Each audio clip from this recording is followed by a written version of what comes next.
enfrentamiento entre policías y nativos amazónicos tuvo un trágico desenlace en la selva de Bagua. Oiga, cuerpo a tierra. Balazo.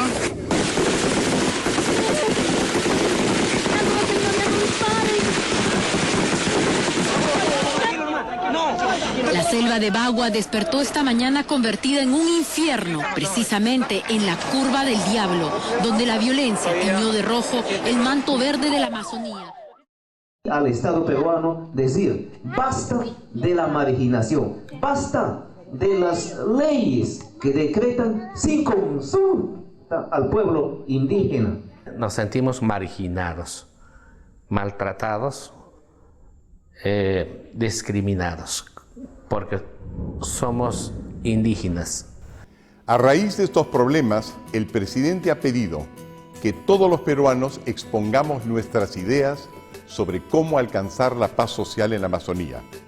Soy Hernando de Soto y con mis colegas que han pasado los últimos meses haciendo investigaciones en la selva peruana, presentamos este documental que resume nuestro primer aporte en búsqueda de una solución. En él coincidimos con nuestros hermanos nativos que el reconocimiento de sus territorios es el problema central del cual se derivan todos los otros.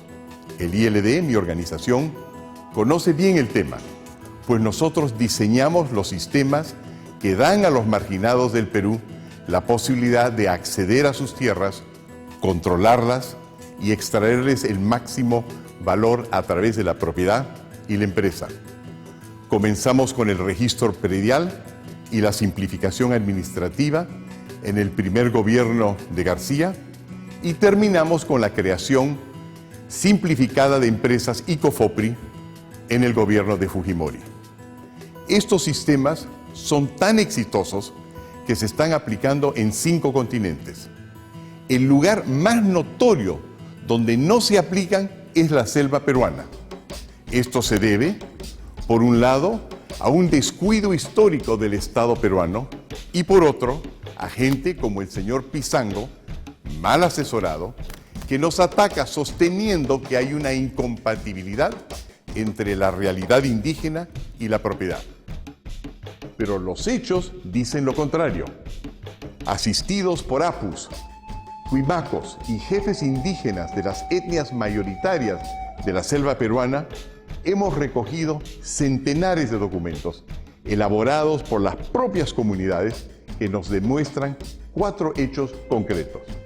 En primer lugar, actas de las comunidades que revelan que ellas continuamente autorizan la compra, venta, transferencia y arrendamiento de la propiedad de los comuneros y su actividad empresarial. En segundo lugar, miren ustedes este plano de Marianquiari Bajo. Está hecho por los propios indígenas. Pueden apreciar que ellos lotizaron privadamente hace tiempo la mayor parte de su territorio. En tercer lugar, vemos que ellos mismos emiten informalmente títulos de propiedad privada a sus miembros, ya que la ley solo les reconoce un derecho colectivo. Aquí tenemos un título emitido por la comunidad nativa de Alto Chambuyacu y otro por la de Masaicillo.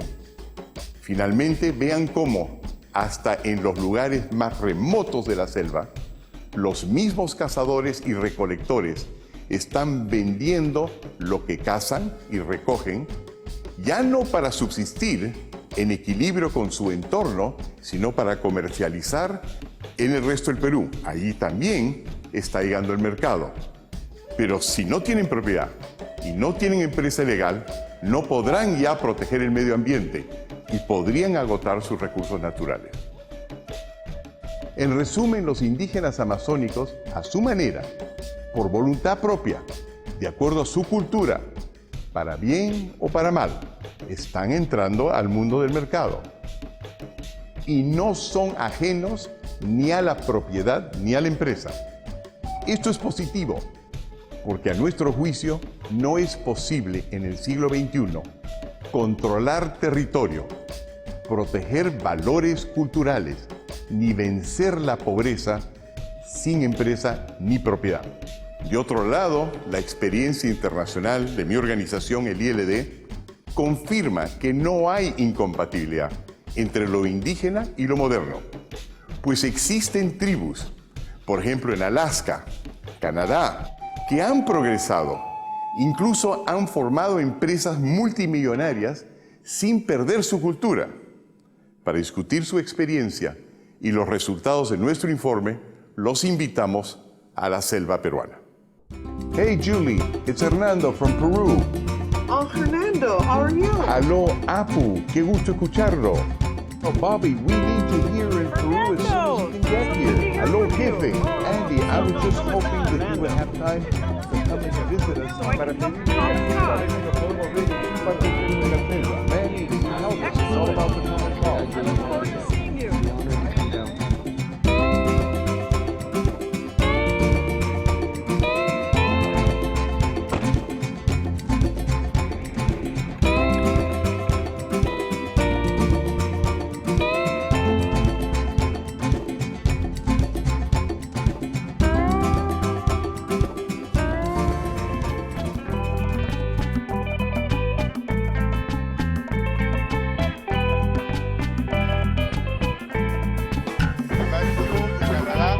Bienvenido. Gracias. Bella Shénica. Shushma. Ah, qué bueno.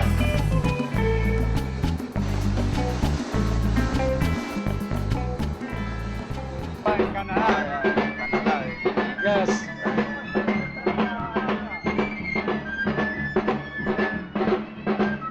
Entonces, lo que nosotros vamos a querer hacer hoy día con ustedes es ver, por un lado, cómo ellos pasaron de ser etnias y tribus como organización a volverse organizaciones poderosas que pueden lidiar con el mercado.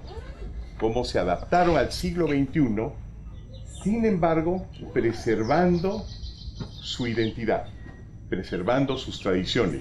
My dream is to unite the eagle and the condor, so that one day all of the peoples, our peoples of the Americas, will be able to work together for a better future for future generations. Our native land is most important to us. Our motto is take our land, take our life. We come here with very happy hearts to share our experience and also to learn from you.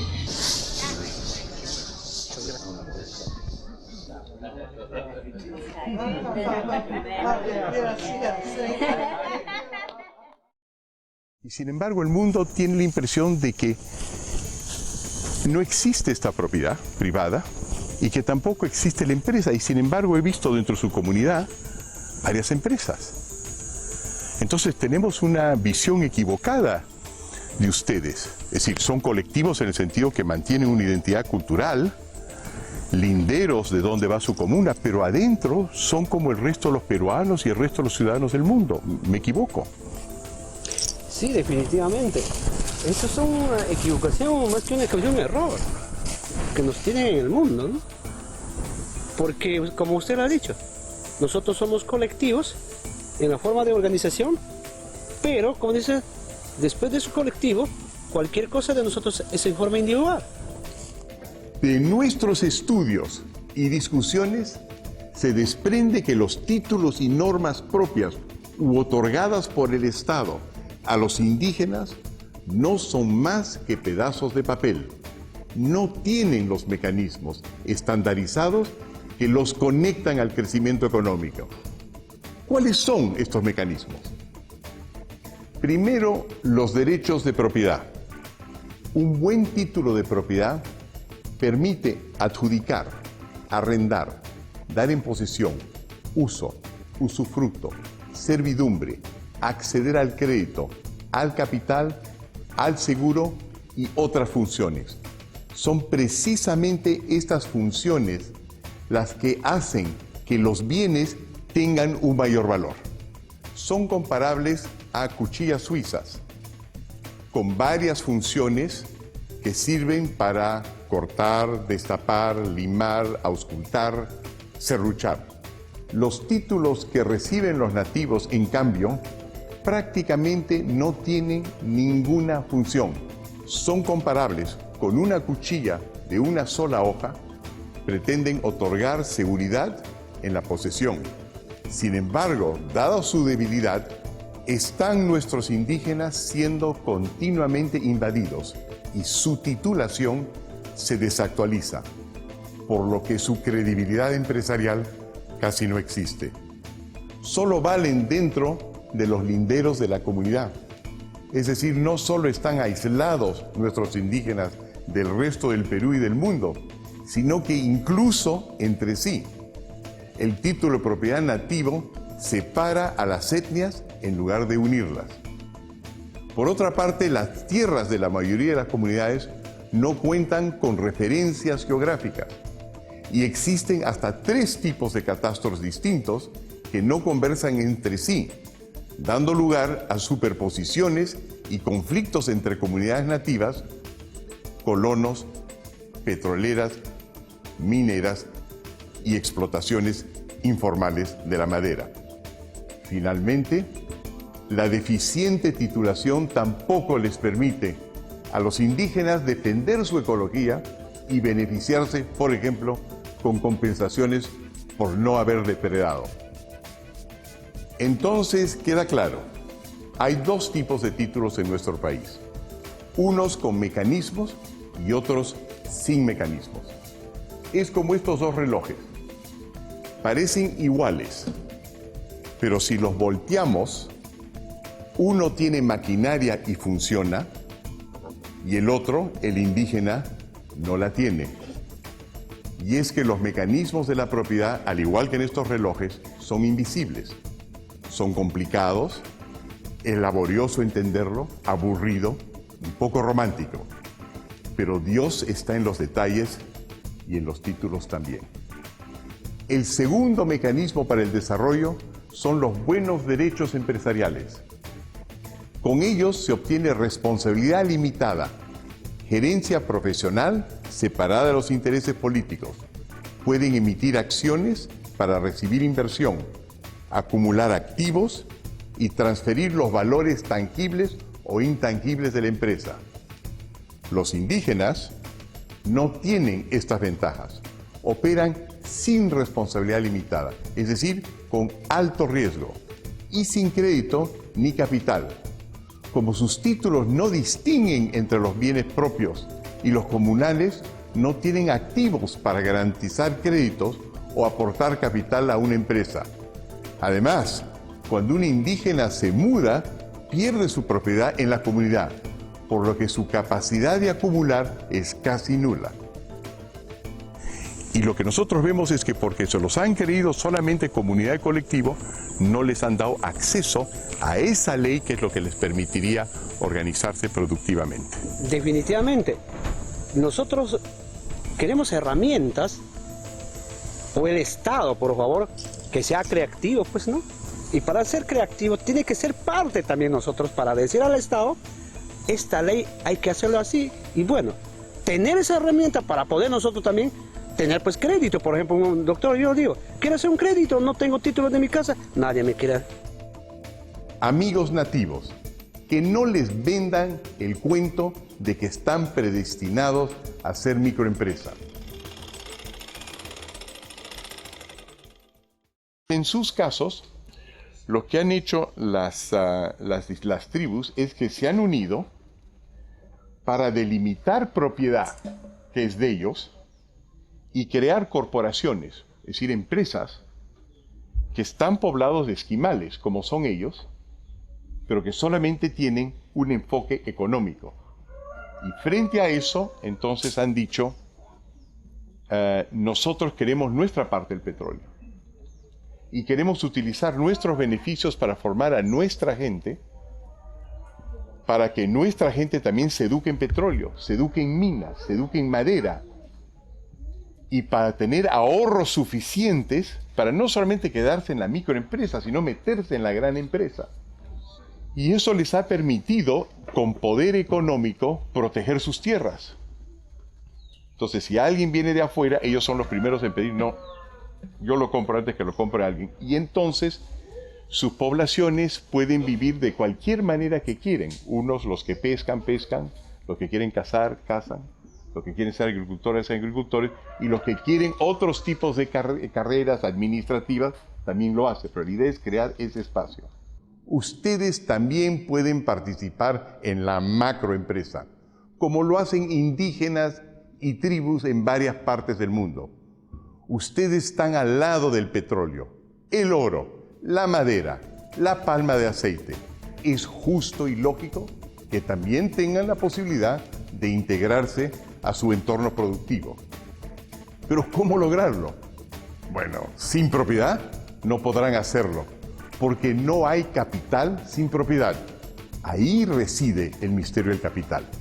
Fíjense cómo lo hacen las compañías que explotan recursos naturales en el Perú y otros países del tercer mundo. Primero obtienen una concesión, un título de propiedad privado sobre el territorio que quieren desarrollar. Luego, fortalecen su derecho acogiéndose a las garantías otorgadas por tratados internacionales firmados entre el Perú y el país donde ha sido constituida su empresa.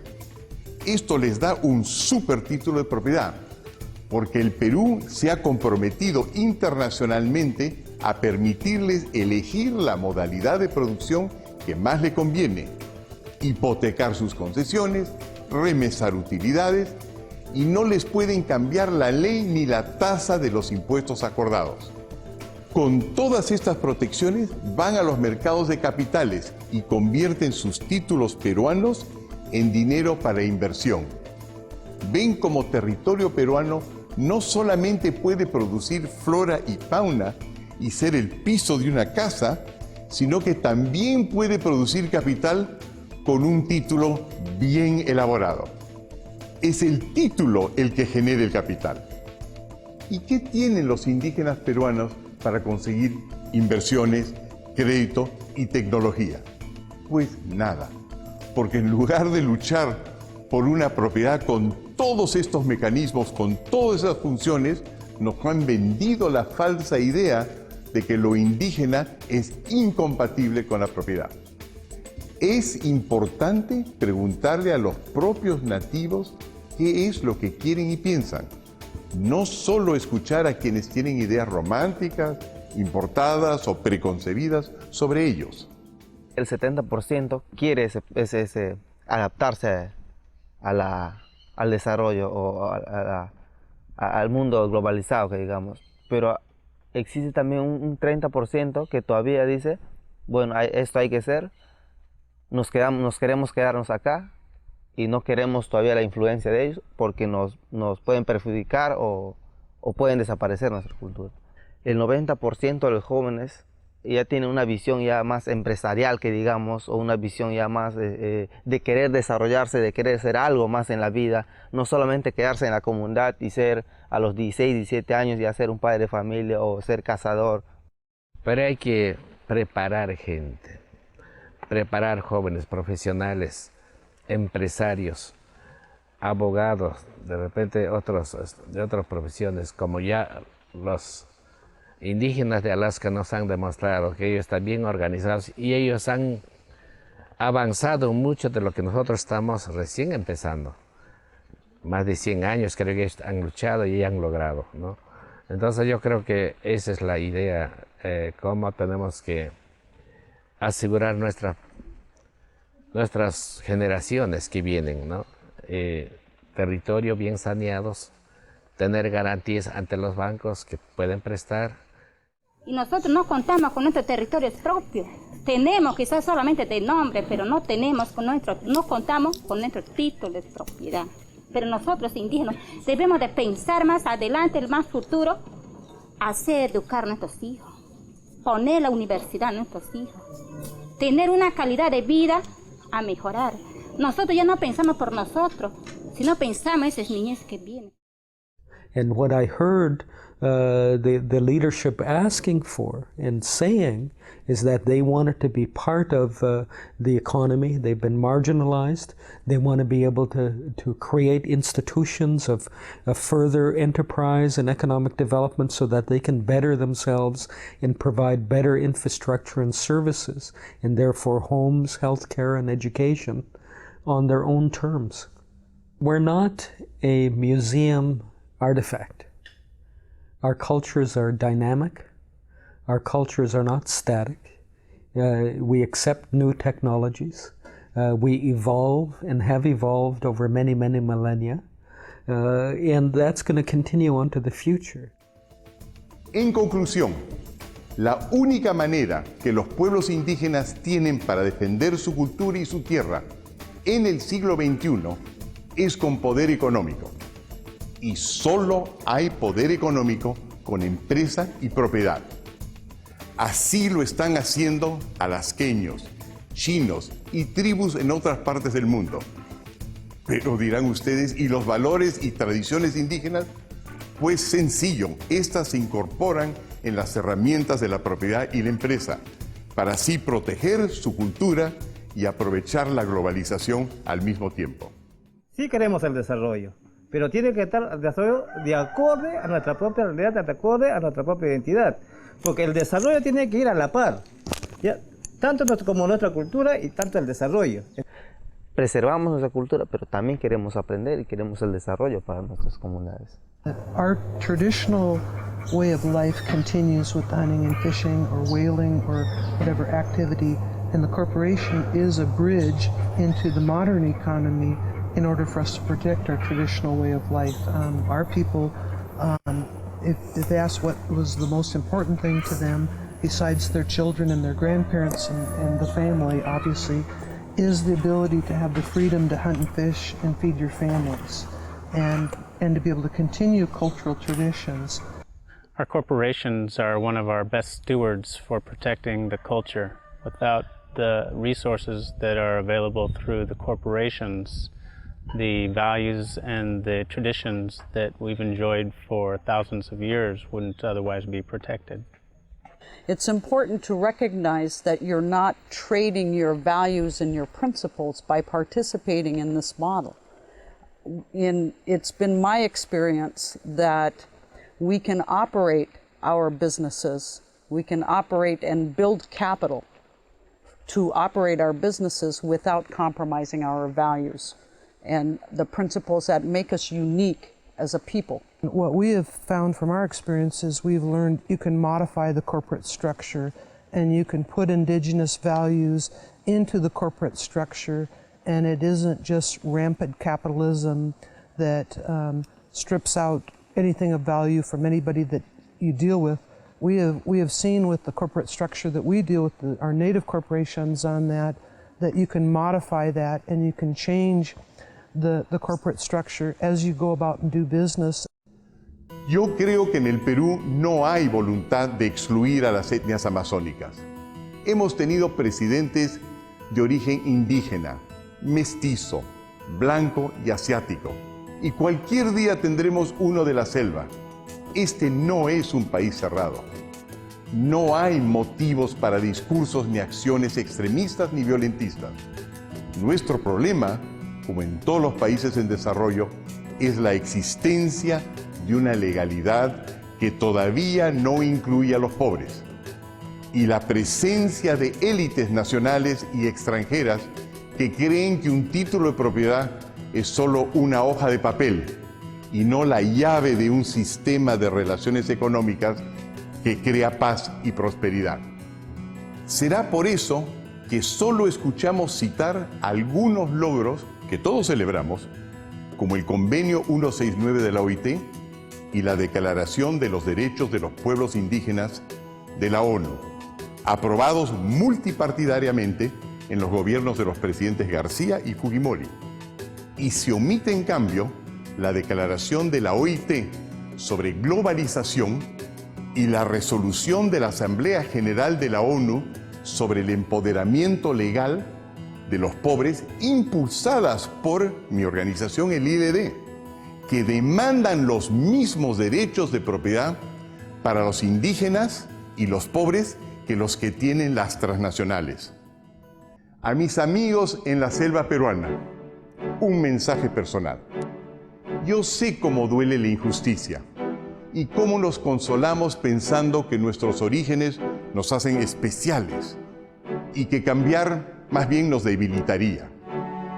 Cuando yo era un chico peruano, y mi familia vivía exiliada en Europa, rodeada de gente mucho más próspera y cosmopolita que nosotros, mis padres nos decían que nuestra gran ventaja era que habíamos nacido en Arequipa, que los europeos no sabían, no tenían la menor idea de lo que era vivir respirando ancestro y paseando nuestra campiña al pie de un volcán. Pero eso no les impidió que nos dieran las herramientas económicas de la modernidad. Se daban cuenta que negar la existencia del mundo desarrollado nos encerraría en el subdesarrollo. En eso estriba la gran limitación del señor Pizango, si es que sigue mal asesorado. Les propone un menú único para defender sus tierras y recursos, sin opciones, que de seguirlo los dejará a ustedes y a sus hijos anclados en el pasado. Hagan lo contrario, abracen el futuro.